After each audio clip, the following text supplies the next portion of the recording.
Marami sa ating pamumuhay ngayon ay nakaugat sa kabihas ng Romano mula sa batas, wika, kalsada at pamalaan.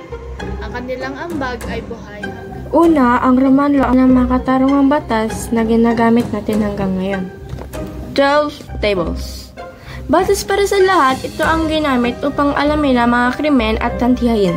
Ang kaukulang parusa dito ang mga karapatan ng mga mamayan at ang pamamaraan ayon sa batas. Pangalawa, ang mga kalsada at tulay na ginawa ng Romano, ang ilan ay matibay pa rin kahit 2,000 taon na nilipas. Pangatlo, ang Latin ng wika-ugat na maraming lingwahe sa Europa at pinagmulan ng maraming salita na ginagamit natin. Sistemang pamahalaan kung saan ipinanganak ang konsepto ng republika at demokratikong ideya. Ang Julian calendar na pinagmulan ng kalendaryo gamit natin ngayon. Ngunit, paano natin mapapangalagaan ang kanilang mga ambag? Sa pamamagitan ng pag-aaral at pagtuturo ng kasaysayan sa kabataan.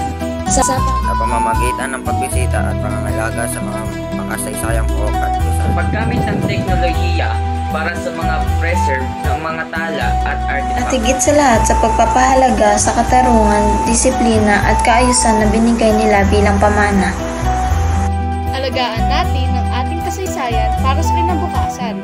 Kabihas ng ating mundo, ingatan, alagaan, at pagmalaki. Kabihas ng